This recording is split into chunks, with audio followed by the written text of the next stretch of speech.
Hi and welcome to Easy Spoken English Kanji. Last lesson நாம anyone என்ற indefinite pronoun use பண்ணி long sentences frame பண்ணியிருந்தோம். இன்னைக்கு லெசன்லயும் நாம anyone யூஸ் பண்ணி தான் sentences frame பண்ண போறோம். But in a different sentence pattern, clauses கொஞ்சம் டிஃப்ரெண்டா அரேஞ்ச் பண்ணி இன்னைக்கு எக்ஸாம்பிள்ஸ் frame பண்ண போறோம். அண்ட் இன்னைக்கு ஒரு மூவி கிளிப்ல இருந்து தான் நம்ம வீடியோவை ஸ்டார்ட் பண்ண போறோம். அதுல இருக்கிற ரெஃபரன்ஸ் சென்டென்ஸ் வச்சு தான் நம்ம எல்லா எக்ஸாம்பிள்ஸும் frame பண்ண போறோம். I've added two clips, one in the beginning and one at the end of the video to make sure that we have followed the same sentence structure. Okay, so watch the video till the end. Now let's get started with today's lesson. First in the video clip பாருங்க. Anyone who understands women in any way would know that was a bad idea from the start. Anyone who understands women in any way would know that was a bad idea from the start. இந்த clipல என்ன சொல்லிருந்தாங்கன்னு பாத்தீங்கன்னா, anyone who understands women in any way would know that was a bad idea from the start. உமனை புரிஞ்சுக்கிற யாரா இருந்தாலும் அவங்களுக்கு தெரியும். என்ன விஷயம் தெரியும்னா, இது ஆரம்பத்துல இருந்தே ஒரு பேட் ஐடியான்றது தெரியும்னு சொல்லியிருக்காங்க. ஸோ லாஸ்ட் வீடியோல நம்ம பார்த்த பேட்டர்ன் பாத்தீங்கன்னா, anyone என்ற இன்டெஃபினிட் ப்ரொனவுனை சப்ஜெக்டா யூஸ் பண்ணியிருந்தோம். அதை டிஸ்கிரைப் பண்ணி ஒரு adjective clause வந்தது. அந்த adjective clause உடைய ஆப்ஜெக்டா ஒரு noun clause யூஸ் பண்ணி ரிமைனிங் மெயின் கிளாஸை நம்ம கம்ப்ளீட் பண்ணோம். பட் இதுல anyone என்ற இன்டெஃபினிட் ப்ரொனவுனை சப்ஜெக்டா யூஸ் பண்ணியிருக்கோம். அதை டிஸ்கிரைப் பண்ணி ஒரு adjective clause வந்திருக்கு. அதுக்கப்புறமா மெயின் வேர்ப் யூஸ் பண்ண போறோம். ஓகே, இந்த சென்டென்ஸ்ல யாருக்கா இருந்தாலும் புரியும் அப்படின்றத main clause. Any one would know. அந்த எனி ஒன்னை டிஸ்கிரைப் பண்ணி ஒரு adjective clause பக்கத்துல எழுதிட்டோம். விமனை எந்த வகையிலயாவது புரிஞ்சுக்கிற யாருக்கா இருந்தாலும் புரியும். Any one who understands women in any way would know. என்ன விஷயம் தெரியும்னு அவங்களுக்கு சொல்றோம். யாருக்கா இருந்தாலும் என்ன விஷயம் தெரியும்னா, that was a bad idea from the start. ஆரம்பத்துல இருந்தே இது ஒரு பேட் ஐடியான்றது யாருக்கா இருந்தாலும் புரியும். யாருக்கா இருந்தாலும்னா யாருக்கு? விமனை எந்த வகையிலயாவது அண்டர்ஸ்டாண்ட் பண்ணிக்கிற யாருக்கா இருந்தாலும் இது ஆரம்பத்துல இருந்தே ஒரு பேட் ஐடியான்றது தெரியும் அப்படின்னு சொல்றாங்க இந்த கிளிப்ல. ஓகே, ஸோ இப்போ இதே பேட்டர்ன் தான் நம்ம யூஸ் பண்ணி எக்ஸாம்பிள்ஸ் ஃப்ரேம் பண்ண போறோம். ஃபர்ஸ்ட் எக்ஸாம்பிள் பார்ப்போம். இந்த கான்செப்டை புரிஞ்சுக்கிற யாரா இருந்தாலும் இதுதான் ஈஸியான கான்செப்ட்னு சொல்லுவாங்க. ஸோ யாரா இருந்தாலும் சொல்லுவாங்கன்றது தான் மெயின் கிளாஸ். யாரா இருந்தாலும் அப்படின்றத டிஸ்கிரைப் பண்ணி ஒரு adjective clause வந்திருக்கு. இந்த கான்செப்டை புரிஞ்சுக்கிற யாரா இருந்தாலும். So any one who understands this concept சொல்லுவாங்கன்னு சொல்லியிருக்கோம் இல்லையா? Will say or would say. Will சொல்லும் போது அந்த டோன் கொஞ்சம் ஸ்ட்ராங்கரா இருக்குமே தவிர மீனிங்ல எந்த சேஞ்சஸும் கிடையாது. வில் ஆர் வுட் யூஸ் பண்றதுக்கு பதிலாக நம்ம லாஸ்ட் வீடியோல எல்லா எக்ஸாம்பிள்ஸ்லயுமே வுட் தான் யூஸ் பண்ணோம். இன்னைக்கு வில் யூஸ் பண்ண போறோம். Only the stress on the tone differs, changes. Okay, மற்றபடி மீனிங்ல எந்த சேஞ்சஸும் கிடையாது. Alright, anyone who understands this concept will say என்ன சொல்லுவாங்கன்னு சொல்லியிருக்கோம்னா, இதுதான் ஈஸியான கான்செப்ட்னு சொல்லுவாங்க. that it is the easiest concept. இல்ல that இல்லாமலும் will say it is the easiest concept அப்படின்னும் சொல்லலாம். Okay, anyone who understands this concept will say that it is the easiest concept. Okay, ரொம்ப சிம்பிளான எக்ஸாம்பிள் தான். இதே பேட்டர்ன்ல தான் செகண்ட் எக்ஸாம்பிளும் இருக்கு பாருங்க. இதை எக்ஸ்பீரியன்ஸ் பண்ண யாரா இருந்தாலும் ஒத்துக்குவாங்க. என்ன ஒத்துக்குவாங்கன்னா, இதுக்கு போட்ட எஃபர்ட் வந்து வீணாகல. Okay, it was worth the எஃபர்ட்ன்றத ஒத்துக்குவாங்கன்னு நம்ம சொல்லியிருக்கோம். ஓகே, யாரா இருந்தாலும் ஒத்துக்குவாங்க. Any one will admit or agree. Okay, any ஒன்னை டிஸ்கிரைப் பண்ணி வந்திருக்க adjective clause என்னங்க? இதை எக்ஸ்பீரியன்ஸ் பண்ண யாரா இருந்தாலும். anyone who has experienced this will admit. என்ன அட்மிட் பண்ணுவாங்கன்னா, இதுக்கு போட்ட எஃபர்ட் வேஸ்ட் ஆகலன்னு. அது இங்கிலீஷ்ல that it was worth the effortனு சொல்லலாமா? யா, anyone who has experienced this will admit that it was worth the effort. Noun class வந்து thatல இங்க ஸ்டார்ட் ஆகுது.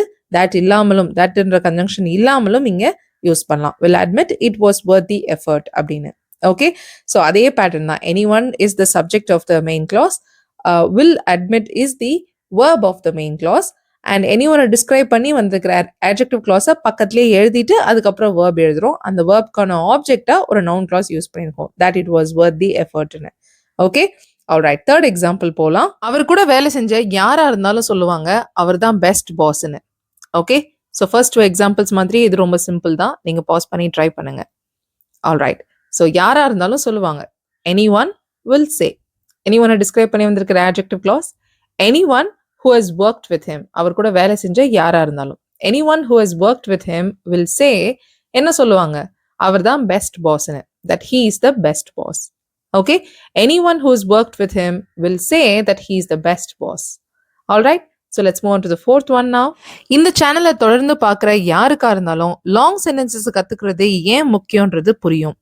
ரொம்ப ரெலவெண்ட் எக்ஸாம்பிளாக இருக்குது. ஆல்ரைட், சரி இதை ஃப்ரேம் பண்ணலாம். யாருக்கா இருந்தாலும் புரியும். Any one will understand. யாருக்கா இருந்தாலும், எந்த யாருக்கா இருந்தாலும்னா இந்த சேனலை தொடர்ந்து பார்க்குற யாருக்கா இருந்தாலும், அதுதான் adjective clause. எனி ஒன்னை டிஸ்கிரைப் பண்ணி வந்திருக்கிற adjective clause, right? Any one who watches this channel regularly will understand. என்ன புரியும்னு சொல்லியிருக்கோம்? லாங் சென்டென்ஸை கற்றுக்கிறது ஏன் முக்கியம்னு. So first 3 எக்ஸாம்பிள்ஸில் that clause use பண்ணி noun clause வந்தது. இங்கே why clause யூஸ் பண்ணி வந்திருக்கு. ஏன் முக்கியம் என்று. Why it is important to learn long sentences. Okay? Anyone who watches this channel regularly will understand why it is important to learn long sentences. அதே பேட்டர்ன்ல தான் இருக்குங்க. only difference with this one is இங்கே why clause use பண்ணியிருக்கோம். noun clauseல முன்னாடி that வந்தது, இங்கே why வந்திருக்கு. ஏன் முக்கியம்னு question வந்திருக்கு. அந்த question வேர்டையே நம்ம கன்ஜங்ஷனா யூஸ் பண்ணி noun clause எழுதியிருக்கோம். Okay, alright, let's move to the fifth one now. workout and diet follow பண்ற யாரா இருந்தாலும் உனக்கு சொல்லுவாங்க அதை கன்சிஸ்டண்டா செய்யறது ஏன் முக்கியம்னு. Okay, so work out and டயட்டை ஃபாலோ பண்ற யாரா இருந்தாலும் அதை கன்சிஸ்டண்டா ஃபாலோ பண்றது ஏன் முக்கியம்னு சொல்லுவாங்கன்னு சொல்லியிருக்கோம். ஓகே, ஸோ இங்க டிஸ்கிரைபிங் கிளாஸ், அதாவது எனி ஒன்னை டிஸ்கிரைப் பண்ணி வந்திருக்கிற adjective clause என்னன்னா ஒர்க் அவுட்டை டயட்டை ஃபாலோ பண்ற யாரா இருந்தாலும் சொல்லுவாங்க. கரெக்டா? Any one who follows a work out and diet plan will tell you. என்ன சொல்லுவாங்கன்னா ஏன் முக்கியம் என்று. போன எக்ஸாம்பிள் மாதிரியே தான். கன்சிஸ்டண்டா செய்யறது ஏன் முக்கியம்னு. ஓகே, ஆர் கன்சிஸ்டண்டா இருக்கிறது ஏன் முக்கியம்னு. why it is important to be consistent.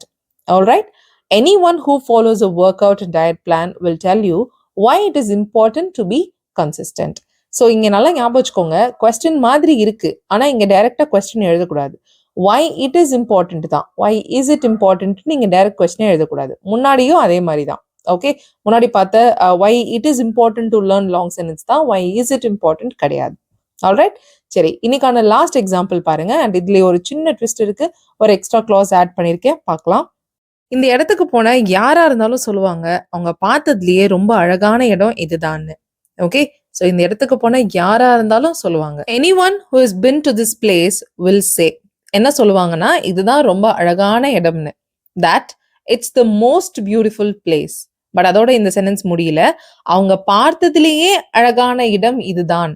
Okay, so இடத்தை டிஸ்கிரைப் பண்ணி அகேன் ஒரு adjective clause வந்திருக்கு. It's the most beautiful place that they ever visited, or that இல்லாமலும் பிளேஸ் தேவ் எவர் விசிட்டட். அவங்க பார்த்ததிலேயே ரொம்ப அழகான இடம் இதுதான் என்று அவங்க சொல்லுவாங்க. யாருன்னா இந்த இடத்துக்கு போன யாரா இருந்தாலும் அவங்க பார்த்ததுலேயே ரொம்ப அழகான இடம் இதுதான்னு சொல்லுவாங்க. Okay, any one who's been to this place will say that it's the most beautiful place that they ever visited, or simply they ever visited. Alright, இந்த எக்ஸாம்பிள்ல பார்த்தா அதே பேட்டர்ன் தான் இங்க லாஸ்ட்ல நவுன் கிளாஸ் கூட சேர்ந்து ஒரு adjective clauseம் வந்திருக்கு. அவ்வளவுதான்.